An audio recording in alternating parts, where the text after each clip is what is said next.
Before we start cooking, I want to tell you something important.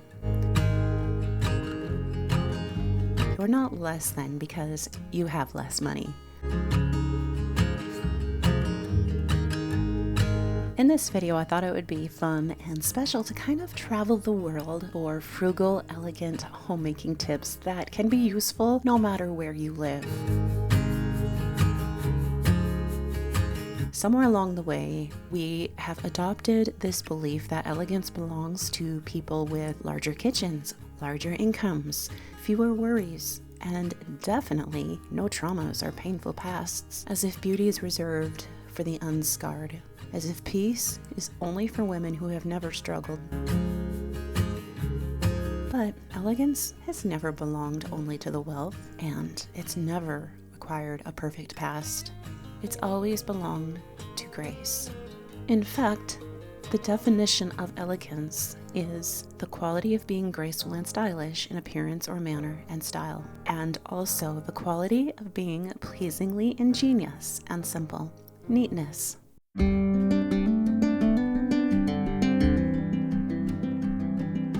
Some of the most elegant people I've ever known have carried grief. They've carried loss, they've carried stories they didn't talk about at the table, and yet they still set the table, they still fed their families well, and they still created peace inside their walls. But elegance is not about what you've been through, it's about what you choose to build anyway. Since this is a French dish that I'm making, let's start in France. There's a French phrase, and I know I'm probably going to say it completely wrong, but it's faire avec, and it means to make do with what you have. But they don't just make do, they make it beautiful. A French homemaker, she doesn't apologize for cheap cuts of meat. She understands something very powerful. Technique matters more than price. Time is an ingredient. Restraint is refinement. Cheap ingredients plus proper technique plus time can equal the most delicious elegance. Today we're making Julia Child's Carbonnade a la Flamande. I probably said that wrong too, but in English it's beef and onions braised in beer. Now this looks expensive, it tastes very expensive, and it even sounds expensive, but guess what? It is not. This whole meal that I'm making for my family, it's going to cost roughly about $20 and feed 8 people. I'm also going to be making some rolls to go with this, as well as some homemade fresh pasta, which is so much easier to make than you might think, and it's so wonderfully delicious, and it is really affordable. I'm making this with a chuck roast. It is, as you can see, not even quite $12. We're going to use 4 onions, which equals out to $1 to $2. We are going to need 1 beer. Now, the recipe calls for light beer. We like dark. And then we're going to need just a few broth and pantry staples, which will come to probably under $4. This equals out to $20. That's $2.50 per person. This is less than 2 fast food meals, and this is food with memory attached to it, as well as some culture and definitely elegance.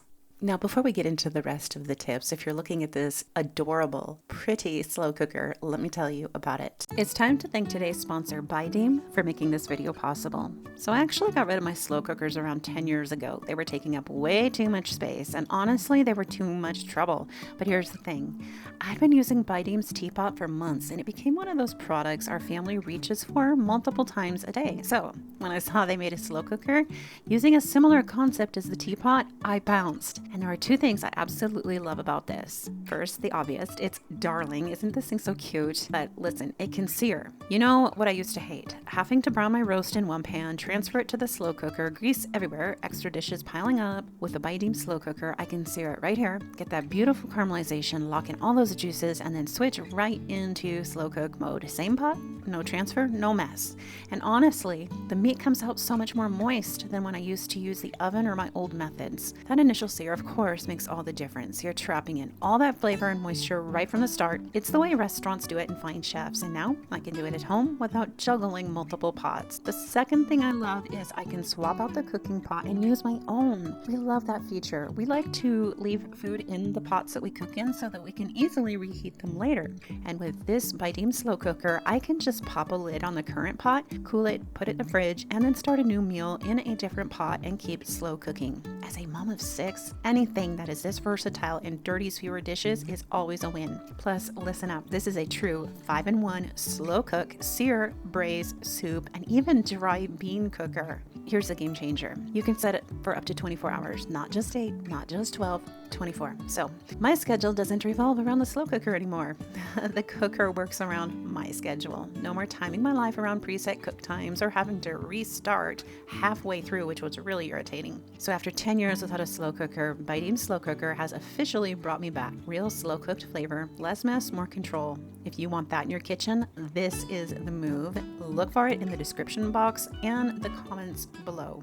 Next up, I'm going to give you one straight from my very American kitchen. This tip is to prepare one day and then prepare the elegance and the feast the next. So in these scenes, I'm preparing all of this roast, but I am not going to completely cook it up today. I'm going to finish cooking it up tomorrow. As a perimenopausal woman who is just dealing with an awful lot in life, like we all are, I've found that it works so much better for me to plan things out in advance and do a lot of preparation. So for example, if I know we are going to want a nice elegant meal on Sunday, I need to get most of it done before Sunday. Otherwise, I will be just too exhausted on Sunday, which is supposed to be a day of rest and recharge. And there's just nothing very elegant about a burnt out, stressed out, exhausted homemaker. So my number one tip for creating any kind of an elegance is to just simply plan ahead. This also does a lot to save us money in the long run. Everything is ready. Everything is in here except for one ingredient, and that is the beer. This recipe calls for a beer, and it really does make this just extra delicious. So I have to go to town today. I'm going to pick up a beer when I go to town, and I will come home. I'm not making this for today anyways. This is Saturday, and I want to make this for Sunday dinner. So I'm going to take this whole thing, and this is my favorite aspect to this slow cooker, is I can take this, I'm going to let it cool, pop it in the fridge. Tomorrow morning, I'm gonna put the beer in here, put it back on here, and let it slow cook until we're ready to eat it over some nice, probably homemade fresh pasta.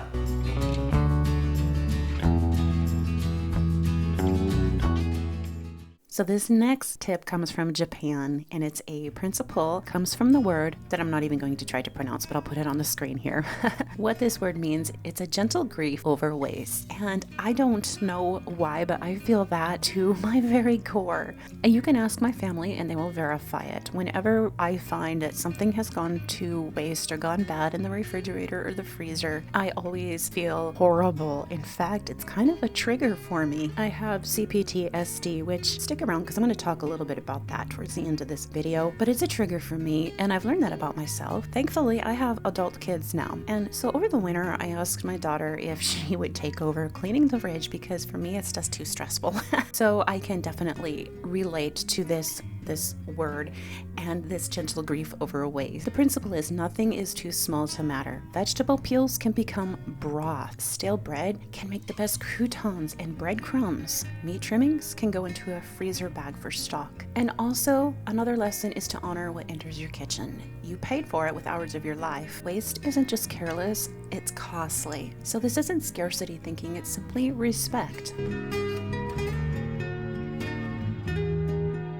And now we're going to head north to Scandinavia. Scandinavian women baked bread, not because it was trendy, but because it was essential and it was normal, part of life. Flour, water, sourdough or yeast, salt, less than $1, 12 rolls, 15 minutes of effort. I am making mine in advance the day before, and I'm going to put the dough in the fridge for a nice long proofing, a 12-hour proofing. Homemade bread is the most affordable luxury in the world. It's transformation you can witness as you watch it rise and become something that is savored by everybody in the house.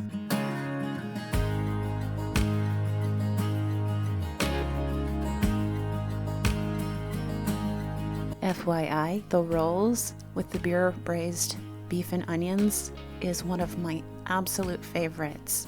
It's a little bit like au jus with French bread and beef, but it's got all those onions, so it's kind of like French onion soup and French dips combined. Ultra comforting.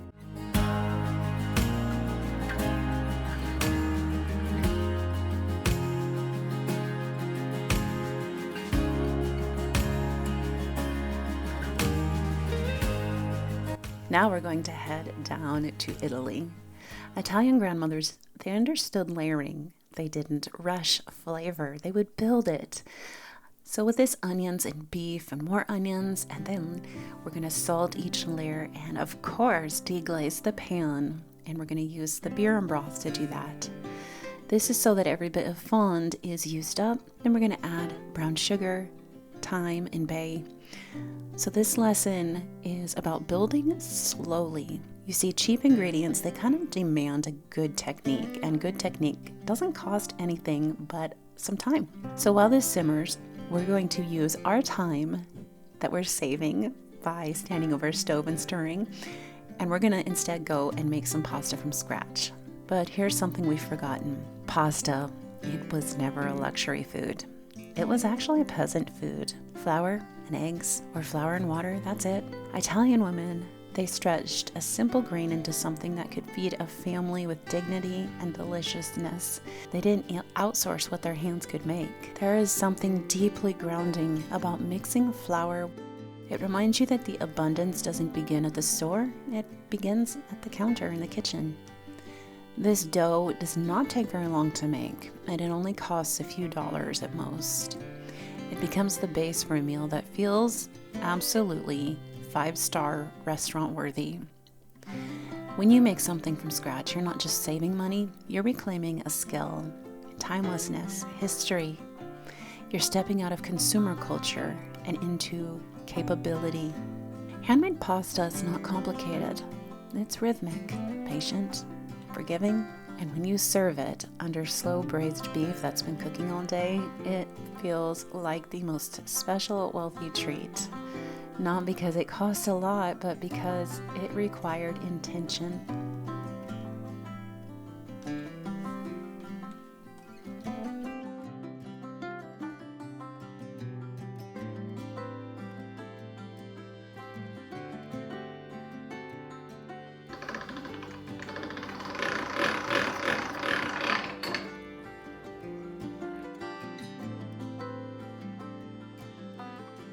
Now we're going to head down south. My southern great-grandmother raised 5 kids through lean years. She started having her kids during the Great Depression. And her oldest daughter, my grandmother, also was southern born and raised. And they both taught me that even when food is simple, you can treat the process like it matters. I can still hear my great-grandmother getting her feathers all ruffled, calling everybody in, saying, "Come get your biscuits before they get cold."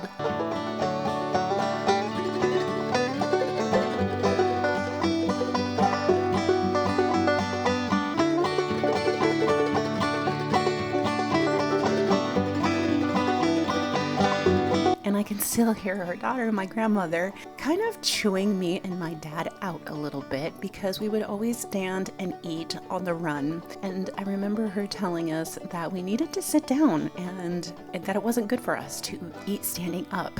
And so now I've learned that even when the food is simple, you can still treat the process like it matters. You can still light a candle. You can put some music on. I actually have an evening playlist that I like to put on when we have dinner at the table. You can wear a clean apron and use the good dishes. Not because someone's watching, because you are. So this little ceremony that you can create, it matters as much as the meal. You see, homemaking is sacred work, whether you're cooking a steak or beans.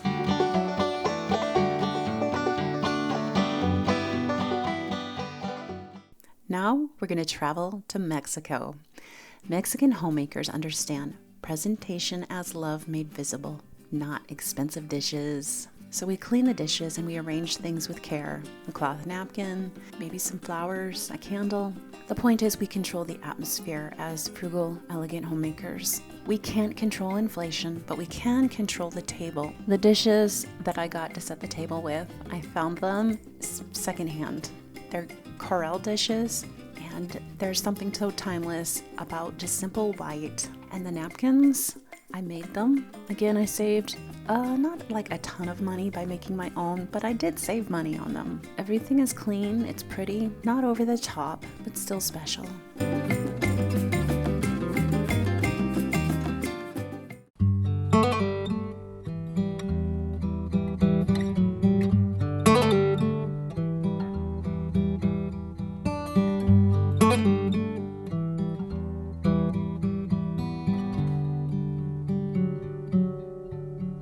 Here is the final lesson, and it belongs to every culture on earth. The table is where we have an opportunity to remember that we are not just surviving, we are living, we're breathing. Here we have 8 people being fed well, fed beautifully, not because we have an abundance of money and are wealthy, but because we've learned to make something special with what we have been given. Frugal elegance isn't about making do with less, it's about making more with that less, with what you already have. So $20, 8 people, infinite dignity. Don't need wealth to live elegantly. You just need intention and care. Where there is a will, there is a way. You need the quiet confidence that your home can be beautiful even now, especially now. This is frugal elegance and homemaking with intention and love. And it's proof that the most abundant life is often the simplest one. I do want to share, if you're a woman who wants to build this kind of a home, but maybe you're carrying PTSD or ADHD or chronic overwhelm, or you're quietly wondering if homemaking even matters, I see you. That is why I created my homemaking courses and my free masterclass.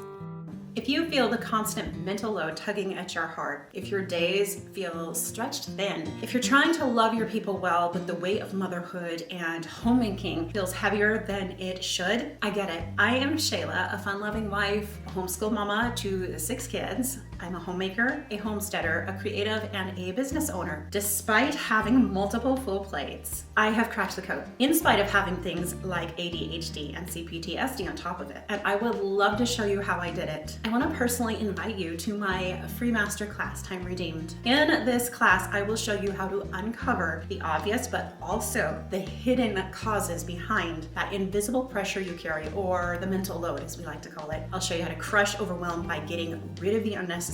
I'll show you how to decide what is necessary and unnecessary, how to reset your priorities based around what truly matters to you, and finally make space for peace, productivity, and a life that you actually love. Because if there's one thing that I have learned in the past 2+ decades of homemaking as a wife and mother, it's this. Homemaking has never been about just keeping house. It's about keeping the hearts in the home as well. And homes filled with love, peace, and order, they begin with acquiring the knowledge and the tools necessary to nurture the mind, body, and spirit of the woman who keeps the home, as well as the hearts in the home. But especially the woman who keeps the home, because mama matters too. You matter because you set the tone for your home. I know what it feels like to be stretched beyond capacity. Parenting, and in my case, homeschooling. I know what it's like to do all of these things while balancing a newborn on the hip, carrying the weight of CPTSD and ADHD, cooking from scratch, caring for everyone but myself, and wondering why it all felt like too much. But you know what? God met me there. And He answered my prayers to find simple, intentional systems which